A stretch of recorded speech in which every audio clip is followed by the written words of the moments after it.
It's Sunday morning with Mark Sainsbury. You're listening to Radio Live Sunday mornings, business time, of course, and that means the good doctor, Dr. Harold Hillman, managing director, leadership coach, author, of course, of The Imposter Syndrome, which was Whitcool's Business Book of the Year last year.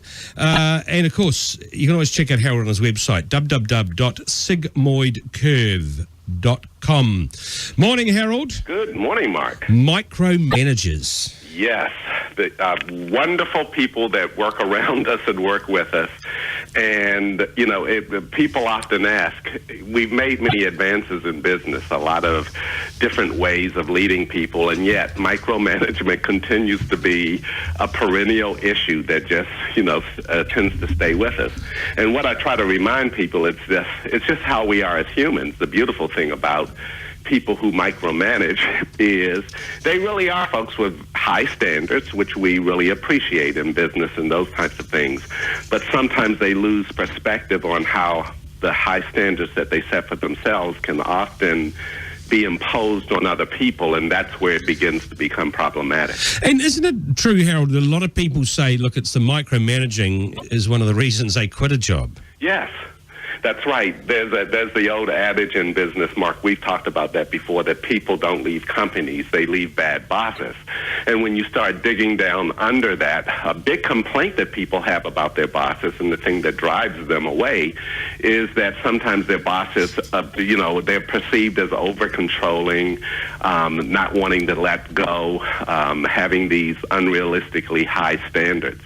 And very often, we'll call a micromanager in and we'll say, hey, stop that, raise your focus up one level and give your people a chance to work.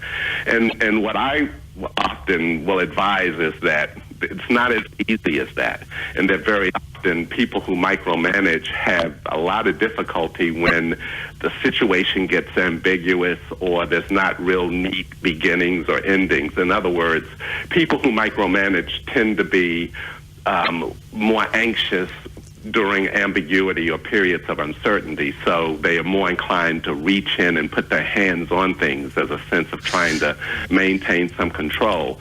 So if you've got somebody who's micromanaging and you want to really help them out, you've got to get them to flex a little bit more, where they don't need to feel that they're in control, and they really get comfortable with, being more agile around change and uncertainty and things like that. Is there any useful function for a micromanager? There is, Mark. If you've got a part of the business that's at risk, and something really that could destroy the business in terms of brand or reputation, particularly around health and safety and those types of things, you want somebody in there who is hands-on. If you honestly believe that there's something that could flare up and in a disastrous way, you also want somebody who's more detailed and focused if you've got capability gaps. In other words, you may have more junior people on the team or people who've just come in. Sometimes you want them to be, their bosses to be a little bit more hands-on until these people gain the confidence. But you need to put that micromanagement in perspective. Sometimes it's just a situational until people get their footing, as opposed to, you're going to have to work under these conditions of somebody watching you closely. Hey, how do you spot a micromanager? I mean, if you're hiring, okay, yeah. People are coming in now, obviously the micromanagers can cause you problems, apart from the rare instances when it may be useful. Yeah. So how can you screen for them? What do you look for? You can get a general sense for how adaptive people are in leading change, sort of large-scale change initiatives, or even if they've just taken a function through a restructure or something where they had to sort of shake things up a little bit, where things weren't nailed down perfectly. And the test really is, how do they do? What's their leadership like then? So if you're doing references on people, get a feel for whether or not they have to have things perfectly nailed down, which is sometimes a symptom of micromanagement, or whether or not they are reasonably flexible and remain confident even in the face of uncertainty. Can they change? They can, Mark. Here's the thing about micromanagers.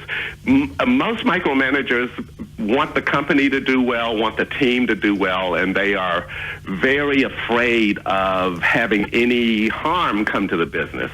So they mean well. So I think you can leverage that goodwill that they have and just sort of point out that when in excess, when they get into strong drive, their good intentions will oftentimes be misinterpreted as lacking trust in people. And that's why good people leave companies, because they perceive that their bosses who are micromanaging don't trust them. And unfortunately, that's not the message, but that's how it's interpreted, and that's the end result. Hey, just before you go, Harold, does research tell us whether men or women are more likely to be micromanagers? You know, that's a great question, Mark. I haven't looked at a split like that. Do you have a theory?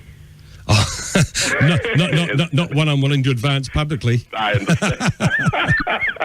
I will talk with you offline about that. However, Mark, I'm going to look that up, and I'll give you an answer on a future broadcast. Good on you, Dr. Harold Hillman, and don't forget you can check out the good doctor on his website www.sigmoidcurve.com. We'll be back with more after this.